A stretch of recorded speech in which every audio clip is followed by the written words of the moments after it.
What sort of new explanations are you bringing for some well-established phenomenon or underexplored phenomenon? Because if you're not able to show what you are able to explain as a result of your work, then most times it becomes a reason for rejection in the top journals. I know I still would be an unmitigated mess if I didn't have collaborators. It has helped me a lot to have a wide range of collaborators. Some of my collaborators are extremely experienced people, so they're valuable when it comes to getting something in shape enough to be able to avoid a desk rejection. I still do my literature reviews the old school way. It's still something that I find to be incredibly valuable. You actually have to really understand what your work is worth and try to sell it at that value.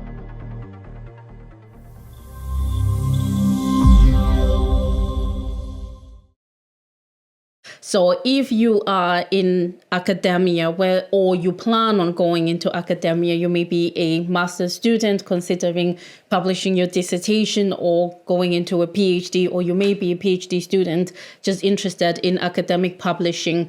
The first and most important thing to know is that journals are not made equal. So you don't just try to publish your work anywhere, anyhow, but you actually need to be very careful and strategic about where you place your work, because this is going to affect how valuable you're going to be in the future in terms of being able to be part of academia, if those are your ambitions. Sometimes you may also just be interested in publishing because it's just good for you to be able to demonstrate that you can function at such a level, whether or not you stay in academia.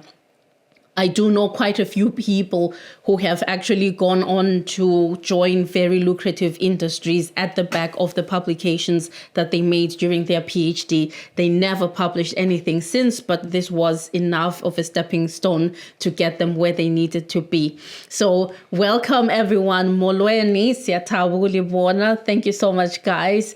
So let's rock and roll. I'm going to get right to it and let's see how far we are going to go.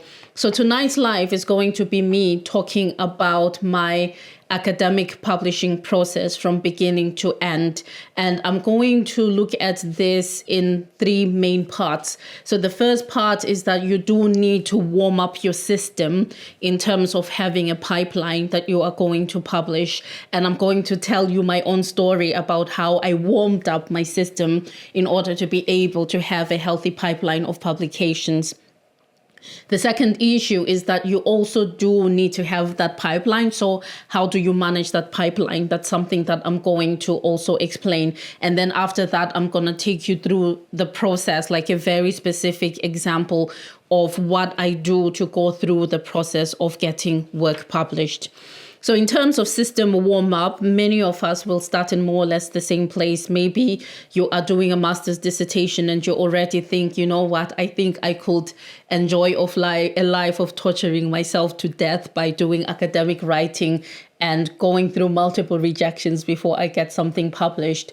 Or it could be that you are doing your PhD and you're thinking that it's going to be nice for you to be able to publish that work. In my case, my journey with publishing actually started during my master's. So when I was doing my MSc, it was a 2-year research-based master's. So we did the first year of modules, and then we had a second year where we had a dedicated research project. As part of one of my assignments in that first year, I remember that I wrote an assignment where I reviewed the literature on inventory policies that are used in humanitarian logistics. And one of the main criticisms that I had looking at that literature was that they seem to overlook the role of host governments in how they can affect your inventory decisions. So for example, I can pick the ideal location, I can work out the exact demand, but then if a government is going to come and raid a warehouse and take everything that is in there, that is going to have an impact on my supply chain. Or if a government decides that you can only have these types of goods or not that, or have things that only have a certain shelf life, all these dynamics are going to affect your inventory forecasting decisions. So that whole assignment was just based on the premise, like, let's look at host governments and let's look at how they might impact the way in which you are going to make decisions related to inventories. Because once you impose that, in the system, you're going to see how highly uncertain it is and how much more advanced planning you need to make. That assignment was well received from the people who were the conveners of that module. And then a decision was made that we should try to submit it to a journal. It was a good literature review. And it so happened during that time that there was a special issue call in one of the top journals in our discipline for humanitarian operations. We sent it in. It didn't even go out for review. It was a desk reject. And the main message coming out of it was that, the idea that governments can have an impact is one that's interesting. We do have an inkling from practice that this does happen, but it's not going to be enough for us to rely on you just telling us what these governments do. You're going to need more data, and you're going to need to be able to evidence that there's an actual impact. So at that time, it became clear that it was going to be a stumbling block. If I didn't have the data, I wasn't going to be able to publish. So the next step that happened was that when I crossed over into the second year and I could work on my dissertation, I actually went out to collect data. So I conducted research trying to understand from a specific humanitarian organization how they were working in 6 different countries. Those countries were carefully selected based on various parameters. So I was very interested in complex emergency settings. I looked at conflicts, I looked at political crises, and I tried to understand how governments played a role in that. So with the data in place, this thesis performed extremely well. It won a national award at the time. So this was in the Netherlands, and it looked like a very promising piece of work.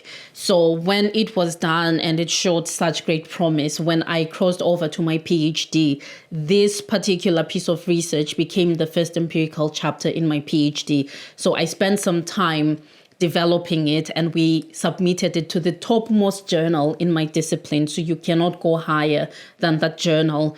And then after the first round, they said, oh, it's nice, you have amazing data, but you have no theory. This is not going to fly without any theory. So we took it back. We did more work on it. And then after a few rounds, it met the requirements and it got published. So my first publication became a top journal publication. But if I would give you the timeline for how long it took from the time that I had this specific idea that started off from an assignment during my MSc to the time that it is accepted in a journal, it was a journey of more than 4 years. So one of the things that I think is always important for people to realize is that to be able to publish in top journals, you are going to need to put in a lot of work. And there are risks associated with it, but you can be more strategic in terms of how you do things so that you maximize your chances in terms of being able to hit top. So in my case, it was the fact that I started off somewhere. I had a desk reject because I didn't have enough data, but I was able to glean from the report that I got back from the editors what was important and what would have been interesting for them in order for this piece of work to be considered for publication. So in the next iteration, I went back into the literature and I did a lot of reading, and I was able to then really pinpoint what the key issues were, and I was able to show what the specific contribution of my work was. There was still a weakness in the sense that I had not thought about theory, because I had said, oh, I'm theory building, so I don't need to worry about that. And then it turned out that for this particular journal, it doesn't fly to just say, because this is new and it's exploratory, and I am theory building, therefore I'm not going to engage with any of the existing theories. So that also became a learning curve, and I was lucky enough that I was given the opportunity to revisit that and to actually strengthen the writing in that regard. And then this became a top publication. So if you're sitting here and you're thinking about, okay, I want to hit a top journal, you have to understand how it works in your field. So for my particular discipline, it's a really long process. It was 5 years from the initial idea to the time that this is accepted as a manuscript. And there were 3 major iterations that were involved. One where I just did a literature review without the data. The second one where I had the data, but I didn't have a theoretical anchor. And then the third one where I actually integrated the theory and I was able to show concretely what the theoretical and practical contribution was going to be. Since that time, I have learned a lot. So now I always make sure that one of the things that I'm going to do first, if I'm starting to work on a project, is to first of all establish what is the relationship between this piece of work that I'm going to do and existing theory. So it's always one of the earlier questions that I try to address when I'm embarking on a particular research project. Am I just going to test a theory? Will I elaborate one? Or do I want to build an entirely new one? And by entirely new, I will put that in quotes, because I think my experience has been that always, even if the work that you're doing is truly novel, there's going to be some piece of work that comes at least remotely close to what you're doing. And then this means that if you want to publish in top journals, you are always necessarily going to have to engage with theory. And you're going to always have to find the theories that come closest to the things that you are interested in order to be able to publish or to get your work accepted. So theories in academic research are really about explanations. What sort of new explanations are you bringing for some well-established phenomenon or underexplored phenomenon? Because if you're not able to show what you are able to explain as a result of your work, then most times it becomes a reason for rejection in the top journals. You also have to make sure that you understand what the data expectations are. And these also vary a lot. And sometimes they can even be down to the reviewers that are going to look at your work. I remember that there was a time I reviewed an article and the authors had something like 60 plus interviews that they were able to collect. The article was still very weak on the theoretical bit, but I spent some time to compliment the authors to say, it's amazing that you were able to conduct this many interviews in this particular context. But another reviewer looking at exactly the same piece of paper came back with the feedback that they had not conducted enough interviews. So they felt that 60 plus was not enough. And so you have to understand that sometimes things will be down to chance, but if you have a good editor, usually they will resolve this contradiction for you easily. They might tell you that, no, we think 60 is fine. You don't need to go and conduct more interviews. Or they might say that we agree with the person that who says you don't have enough. At least if you can get this type of data, then it's going to help you a lot.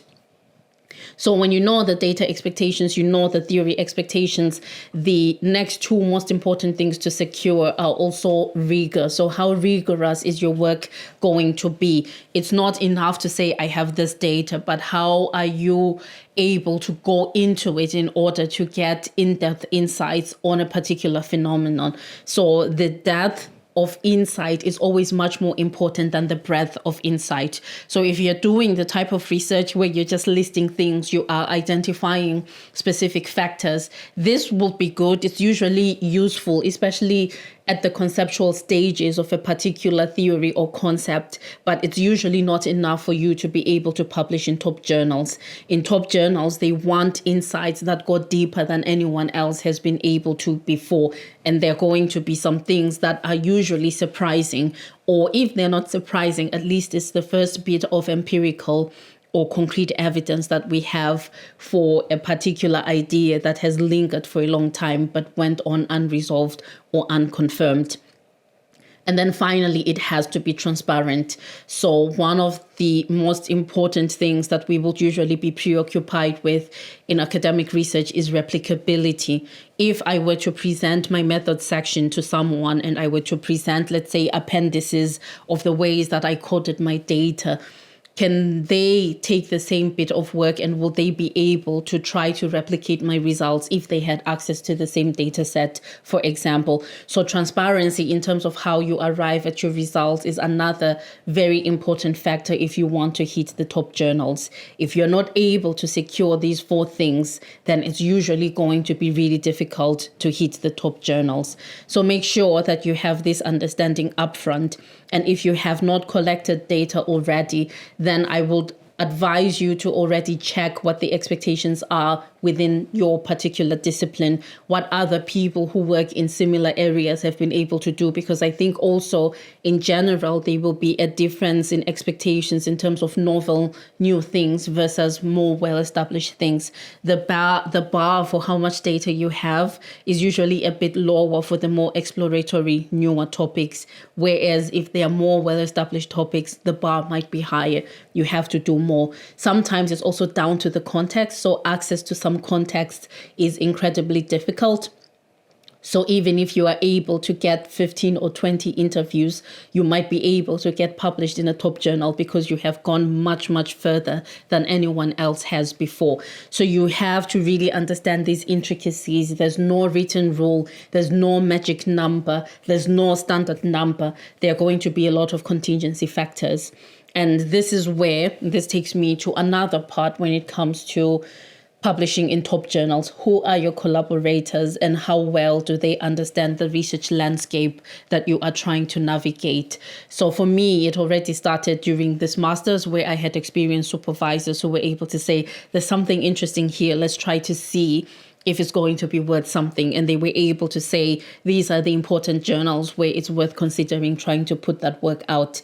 And then when it came back desk rejected, they saw an opportunity because I hadn't done my dissertation yet. So we could think about how we could collect data, what kind of data we could collect, how we set up the research design so that it will be something that at least meets the bar to go even higher. So where we were desk rejected was a really good journal, but where my first paper ended up getting published was an extremely good journal.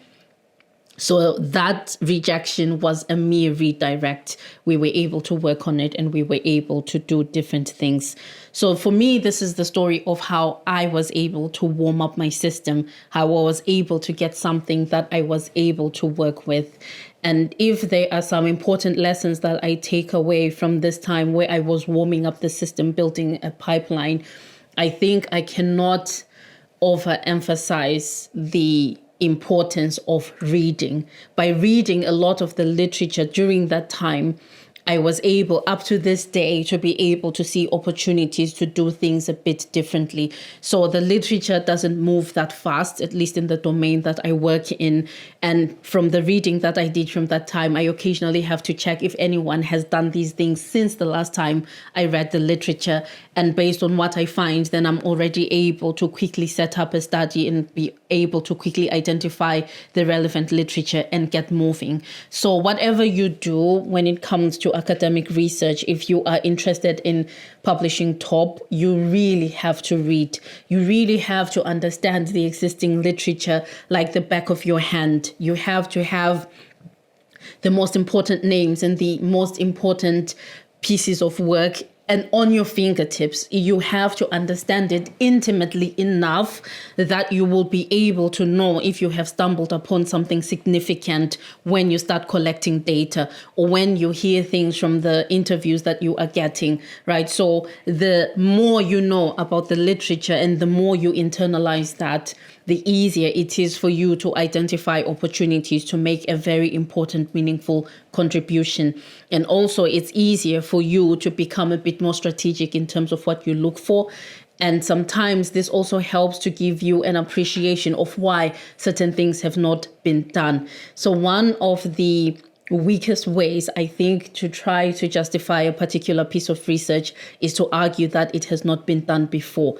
If you really are immersed in a particular strand of literature, then it's usually easier for you to start to discern why this has not been done before. Sometimes it's because it's really not the most interesting thing that you can ask, right? So if you are interested in really finding new, interesting insights, this would not be top of the list. Sometimes it might be down to issues like how difficult it is to get this type of data. So I do research on supply chains, for example, and one of the things that stands out at the moment when people are looking at things like sustainable supply chains and trying to understand exploitation within supply chains is how difficult it is to reach the actors that are upstream of the supply chain. So where the most of the work and most of the exploitation actually happens, it's difficult to get that access. And even if you could get that access, usually it's at an organizational level. It's difficult to get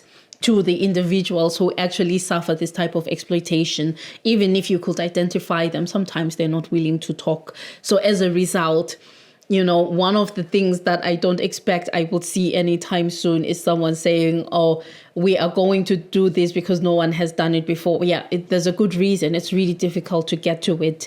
But if you were the first, let's say, to be able to get to the people that are difficult to reach, then while it's a nice argument that you are the first person to do it, it's always more important to show why we will be better off having access to this particular audience, right? So if we learn something new that we previously could not have learned, then this is a valuable contribution. This is a valid argument for why you will do something that no one has done before. So understanding these things also becomes very, very important in terms of how you set up your own research. And then there are things that you will try, but you should also always be willing to redirect efforts if things don't work out, especially when you are on a tight timeline. So if you're doing your master's dissertation or you're doing your PhD, you are on the clock, literally. There will be a time where you have to say, okay, I'm going to stop pursuing this particular ambition. I'm going to settle for this. And this is how I'm going to do it in such a way that it is good enough for me to be able to get somewhere, to at least get my system started and to learn something from that process before I then proceed to go on and do something different. So it's a lot of work, it's a lot of trial and error, but the more you actually internalize in terms of the knowledge that is required, the better it's going to be for you in terms of getting your stuff published.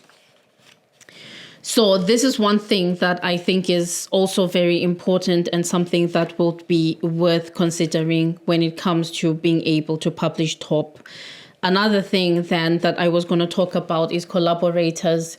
So at this point in my career, I have made 5 top publications. By top, I mean they're in tier 4, which is the highest within the discipline that I work in. I work in operations and supply chain management, and we rely on the ABS list that tells you which journals are most important. So within that, we have 4 tiers. You have 1-point journals, 2 points. So these are the lower ones. 3 and 4 is extremely good. But within 4, we also have a higher level tier that we call 4-star. So I have made 2 4-star publications. That's as high as you will go. And I have made 3 at least 4-point publications. So that's 5 top publications that I've been able to make. And one of the big reasons is that I have been able to find great collaborators to work with. So it's always important to understand that there will be a lot about the academic publishing process that is so difficult. And there are some parts that are so deeply specialized that it's rare to find individuals who excel across all the dimensions in terms of what it takes for you to publish in a top journal. So if I think about my own capabilities when it comes to the academic publishing process, I think I have become more of a method specialist. So where people work with qualitative methods and they're doing exploratory work, this is my biggest strength when it comes to poking holes in the literature and looking at what is happening with the current state of knowledge. Where are the opportunities for us to really deepen the knowledge and to get better insights? This is what I'm also good at. I am a very bad starter. So usually if it depends on me to start something, it may never start, or it will start, but it will not be a smooth start. So I usually will surround myself with people who are really capable of that. But what it also does is that it makes me accountable to other people other than myself. So if I were to rely on myself to get things done, especially now that I'm actually working in academia, my PhD is done, no one is chasing me up to see if I've actually made the publications that I planned to do.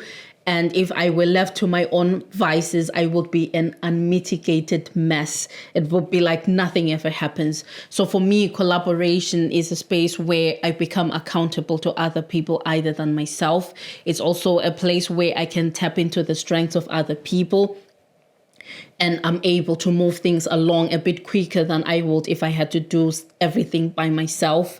And it's also a space where I can really focus more on the things that I know I'm extremely good at, right? So I can be able to look at the method section and say, at least with this version, we are not going to get a desk reject. And at least with this version, at least the majority of the reviewers are going to be willing to give us a chance to revise and resubmit. This is what I do. And then I leave the other specialisms to the other people. So some people are really good at the discussion section. I've worked with someone who's like, it's amazing like how much they can cut through all the fluff at the back end of a paper and really pull out the things that are important. And they like to say you need 3 or 4 big messages, not more. Like if you insist on it, maybe have 4, but that is all. So usually when you are done, you're at the back end of the research process, you might be able to list 13 things that are all relevant and they are amazing.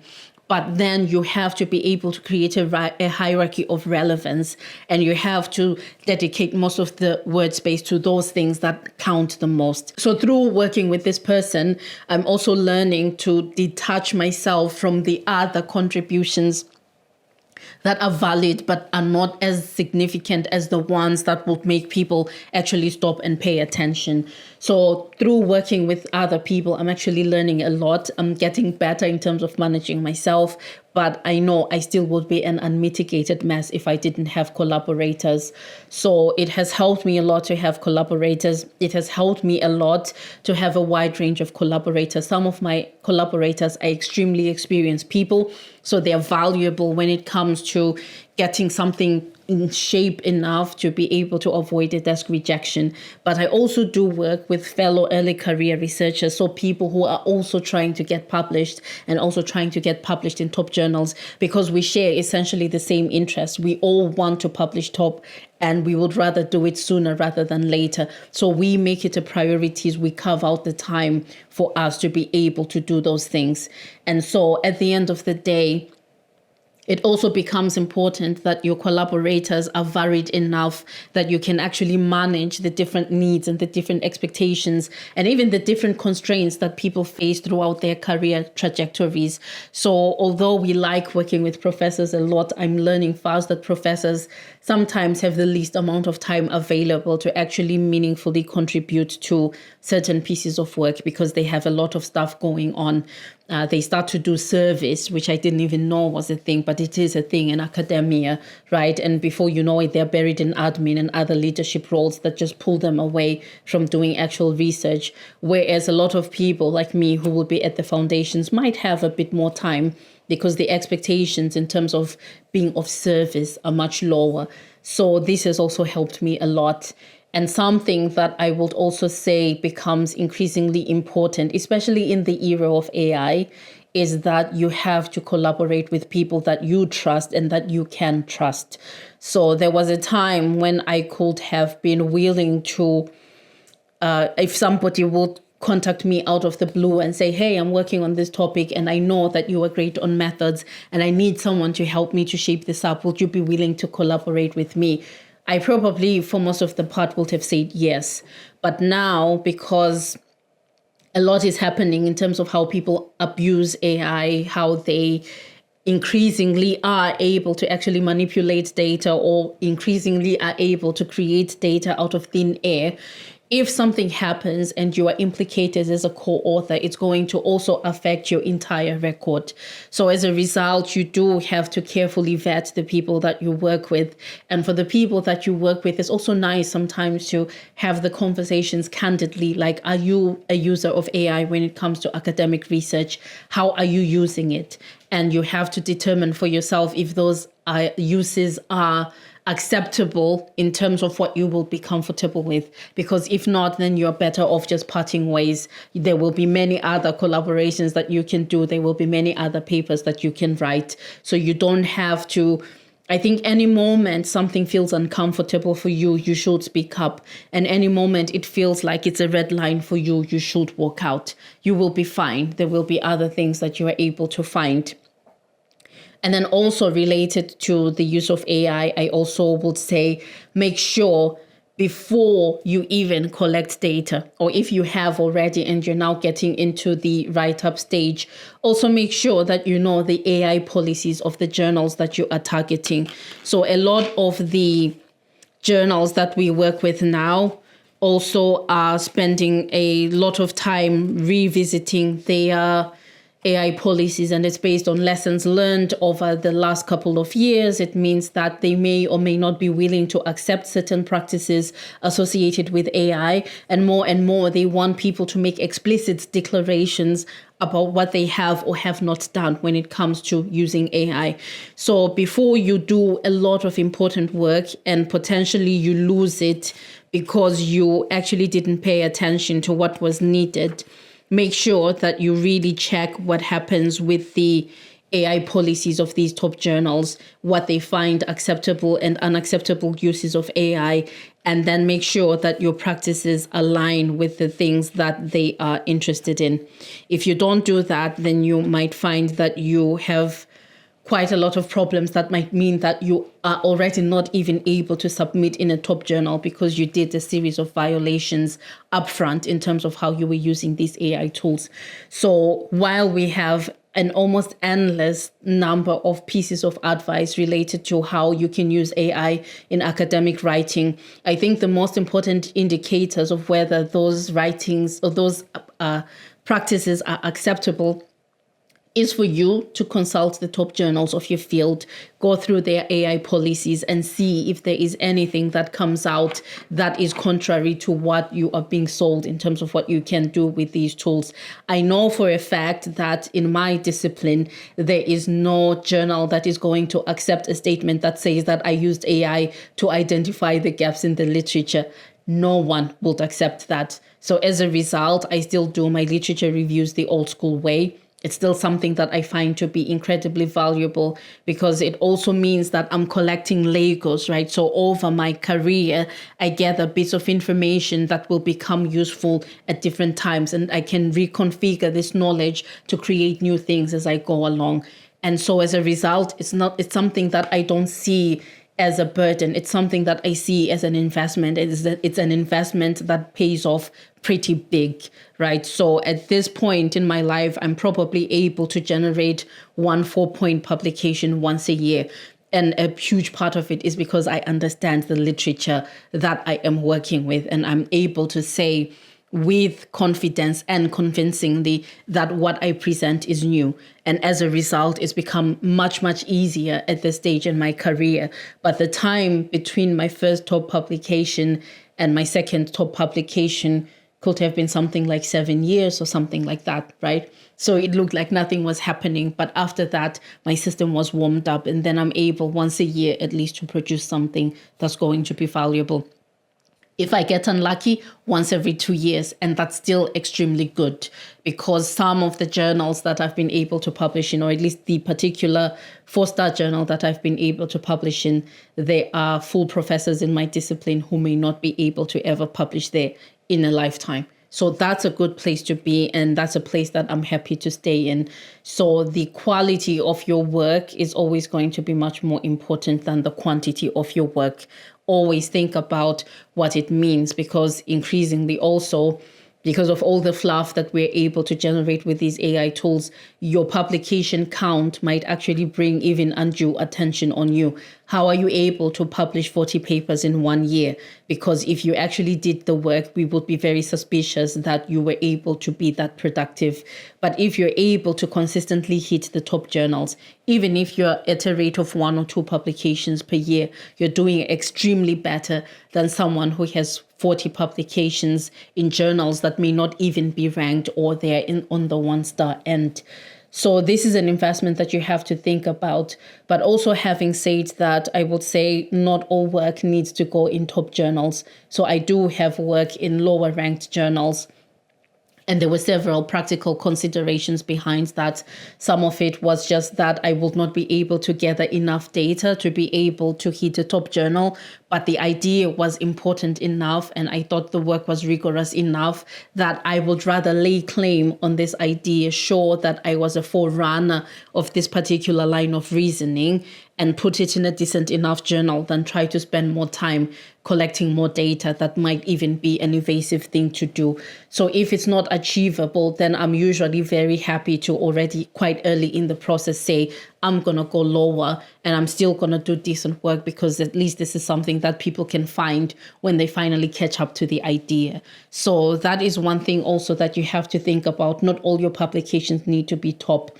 And there will be some very pragmatic, very practical reasons why you will take otherwise promising work into lower ranked journals, including for me, the most important one, that I can lay claim to an idea, that I can say I was a forerunner of this particular thing, even though right now I'm not able to gather the data that allows me to show that. I will come back for a round 2 and I will collect the data and I will hit top and I can refer to the earlier work so that I don't have to spend a lot of word space focusing on the things that I didn't do before.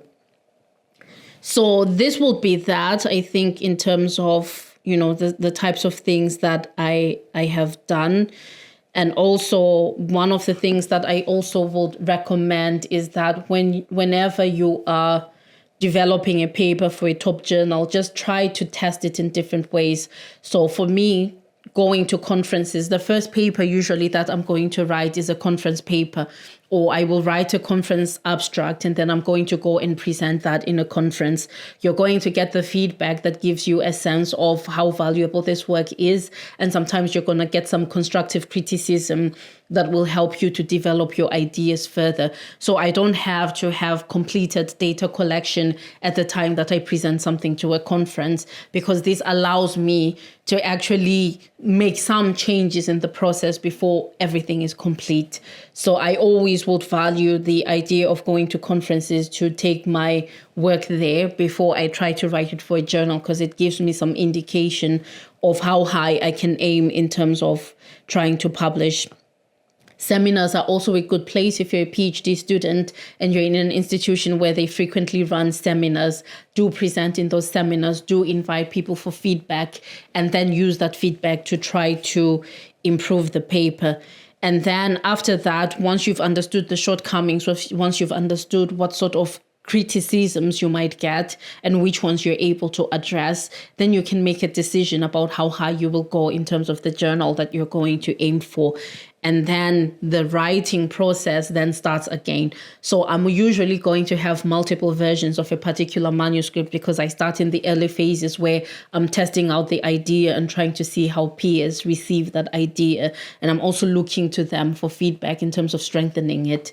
And then after that, when I start writing for the peer review process, then I'm going to be focused on particular things that already address a particular target journal, right? So if I think it's strong enough to hit top, I always go for top. If I know deep down that it's not going to hit top, I'm not going to waste the precious time of reviewers who do this work for free. I'm going to already go for the next best journal based on what I understand to be the fundamental restrictions and limitations that I have in terms of that piece of work. So you don't go around wasting people's time. You actually have to really understand what your work is worth and try to sell it at that value, because otherwise you risk losing a lot of precious time and wasting a lot of resource and effort in trying to get work where it doesn't belong, because people will still pick up on those shortcomings and they're still going to call them out. And then it's going to take you back several, sometimes even years, because the peer review process can be 2+ years. So in my discipline, if I think about, again, the topmost journal, you are looking at roughly a timeline of 2 years from the first submission to when the paper is finally published. So you don't want to go through that only to be told it's not going to fly. We're not going to accept it, because now you're 2 years behind schedule in terms of getting it out. So this is how I also would think about things and say, now that I know what it is worth, I'm very specific about the journal. I'm going to read the requirements before I start developing the draft. Some of the journals are quite prescriptive. They will tell you exactly how to structure your abstract, for example, and how many words maximum you can have for the abstract. They will give you some guidelines in terms of tables and figures, like all those things. I'm going to make sure that I have the information and I'm running a checklist. And first, yes, I'm going to develop a complete thing. It's usually going to be almost double the allowed word count, but it's complete. It tells a complete story. And then after that, I start going through the process of cutting things out. And this is where collaborators also become important, because I know that one of my problems is that I get so attached to the text that I write. Sometimes it's a particular phrase or it's a sentence or it's a paragraph, and I really don't want to let it go because I went through such great effort to write it, or I was feeling like a kind of high when I was writing it. I was like, yes, this is amazing. So I usually invite my collaborators to kill my darlings because I cannot do it myself. And then I just look at the version with all the fluff taken out. Most times it's like, it's okay. Once in a while, I might be stubborn and say, no, you need to put that back in because this is how it is significant. But I'm learning how to negotiate that. I think also with collaborators, you also have to accept that there's going to be naturally sometimes some kind of friction, because you will have different working styles. You will have different ways of looking at a particular concept or thinking about what the fundamentals are, and you're going to have to pick your battles. So personally, I will fight with collaborators over fundamentals. Like if I think this is a fundamental thing and we need to get it right, then I'm willing to fight for as long as it takes until we reach a level of agreement that is comfortable and acceptable to all of us. If it's a stylistic thing, like, I don't know, I have this pet peeve. I don't remember what it is, but there's a particular phrase that when people use it, I'm losing my mind, right? And it's a common way of writing. People do it all the time. It's just about the natural evolution of language, but I can't remember what that phrase is. And when people use it as such, when they start a sentence with as such to mean therefore, I'm like, no, as such doesn't mean therefore. But well, language evolved. Apparently it is a thing now. I'm not going to fight people over that. I might just let them know that, something feels itchy in me if that thing is there. But if they want to keep it, it's fine. It's nothing fundamental. It's a stylistic thing. And I think always, especially the first author, should be able to identify themselves or in the work that is written. You should see yourself as an author reflected in a manuscript that is written. So when I'm first author, we are not using as such to mean therefore. But I have collaborators who do it, and when they're first author and they insist on it, then we're going to let it go. We're not going to dwell on it. So this has helped me also, like, to have this hierarchy of what sort of fights am I going to have and what sort of things am I going to let go, because not every fight is worth it, but some fights are definitely worth having. And when you have good collaborators, everyone will understand and everyone will accept that. And so these are some of the things that for me are very important. And so this is that. Then the final piece that I would like to cover, I feel myself rushing through this now. Maybe it's worth also just breaking these things down. There's the issue of how I manage a pipeline. So this is now very simple for me to describe, but it's something that took me probably as long as my PhD took to get this particular system of working. So I'm probably at around year 9, shortly after I obtain my PhD, that I really get the system right. So there's always ideas that are going to be coming through. Some of them are inspired by a piece of work that I just finished, and I realized that, it would have been interesting to explore this, but there wasn't enough scope, or I didn't have enough data to be able to do it. So such ideas I always put in what I call a parking lot. So I have 3 tiers of managing my pipeline. The parking lot is stuff that is just sitting there, and I hope that one day eventually I will get to it. And then so whenever ideas come across, I am going to park them in the parking lot. Some of my parking lot ideas come from data that I've analyzed. So whenever I analyze data again, I never do automatic coding. In fact, I have actually reverted to using Excel for a lot of my data analysis. I'm going to read every sentence in every transcript that I have looked at, and I'm going to highlight the most important things. And when I get them out, usually from that Excel file, I'm able to see that certain themes are quite dense in terms of data, right? There's so much data on it that I can write a really amazing paper on it. I will get the depth of insights rather than the breadth, because the depth is always important. And then some things, it's like they are insights, but they could be insights, but they're so scattered and they're so thin that it would be difficult to show convincingly that there's a case. So whenever it's like that, I'm thinking, oh, if I had enough data, this would be a very great area to explore. So those ideas also go in my parking lot. It's like whenever I get the opportunity and I can collect the data, then I'm going to be able to revisit this and I'm going to be able to do something with it. So parking lot ideas, they come from all kinds of places, but I have them, they're sitting there. And then what I usually do is that in the best of times, this is the best of times, I have learned that I can manage something like 3 projects at once. So I have one main project. This is the one that I'm trying to get out next. This main project gets the priority. Like if I'm working with collaborators and they come back with feedback, I put everything down, I pick that up, I start working on it. Then I have 2 back burner projects. So the back burner projects are the projects that I'm going to pick up if, for example, I've sent work out to other collaborators, or I am trying to figure something out. I got stuck in my thinking and I'm like, okay, let me put this aside while I just do something else. Maybe when I come back with fresh eyes, I'm going to be able to do it. And then when the main piece of work is done, when the main projects get submitted to a journal, then one of the 2 back burner projects becomes the one that I pick up and it becomes the main project. And then after that, these back burner projects, it means that I can pick something from the parking lot and add it to the back burner list. So this is what I have. Things move from being in the parking lot too, if they're selected in the back burner. So whenever I have a bit of time, I'm going to do a bit of work on it. I might review the literature. I might analyze some data. I might conduct some interviews, but it's just doing small things just to keep it moving.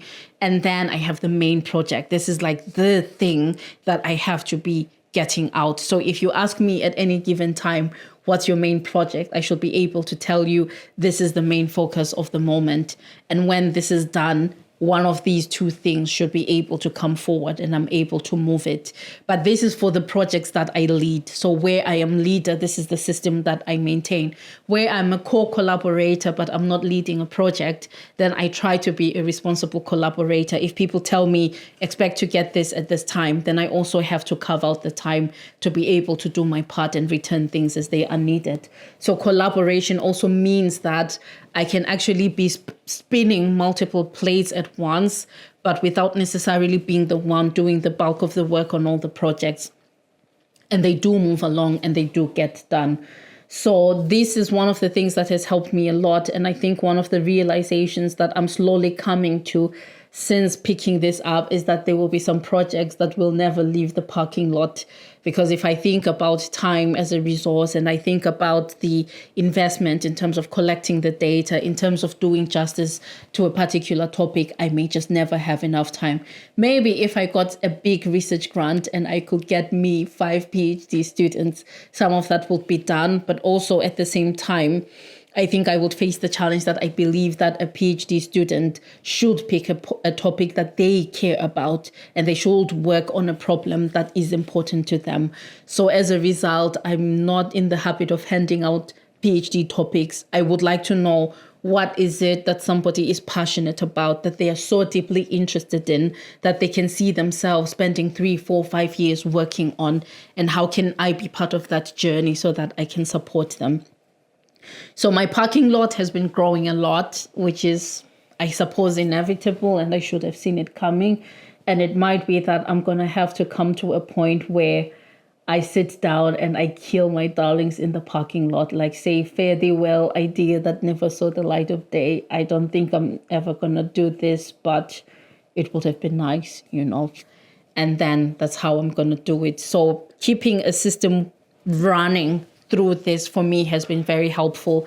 And that's how, if I look at individual pieces of work, they take a lot of years for me to develop. It's going to be a lot of years from when I had the initial idea to when I get something published.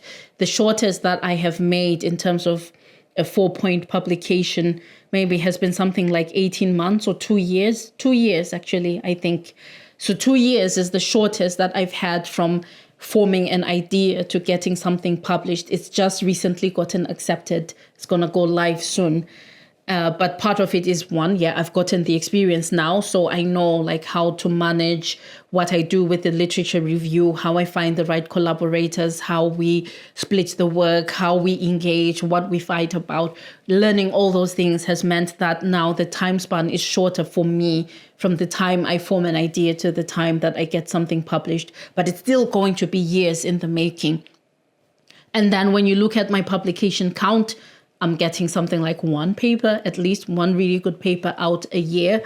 And it looks like I'm doing a lot, but it's because I have a pipeline and I have a system. And so from this pipeline, it looks like, I'm doing a lot every year, but a lot of the work is years in the making. It's going to be years before it sees the light of day. So also make sure that you always know, what do you have in the pipeline? What are your parking lot ideas, the ideas that you would like to get to ideally at a certain point? Have some kind of decision rule for how you pick things from the parking lot. Sometimes it also can be things like, there's a special issue on this, and I had this idea in the parking lot. This is actually the necessary pressure that I needed to be able to move this idea along. So because of the special issue call, I'm going to pull that from the parking lot and I'm going to start working on it. Sometimes it's that, I have more time than I've had in a while to focus on research. This was an important piece of work that was always going to be time intensive. So I'm going to pick it from the parking lot and I'm going to work on it. Sometimes it's about where are my collaborators time-wise, right? So if I work with collaborators on a particular project and they're all telling me, we're having such a difficult year, there's hardly time for research, no point in pulling that thing out of the parking lot, because at a certain moment, it's just going to stay on the back burner and then it's just going to slide back and all the effort that you have put into it gets lost. And I have a lot of projects like that. I have a lot of projects that I just kept picking up and putting down, to the point that all the time, if I think about all the time that I put into those projects, it's a bit sad that in the end, we really couldn't push them through. So this system of parking lot, back burner, main project has helped me as a workaround to making sure that I keep things moving and that once I dedicate time to something, I'm going to be able to see it through. Unless I know that I have the resource and the time and the space, I'm no longer pulling things out of the parking lot and trying to work on them. So I try to be responsible for the projects that I lead within my collaborative space, and I try to be a responsible collaborator where others are leading and make sure that I deliver what they ask for and what they expect in the time that is needed to keep things moving.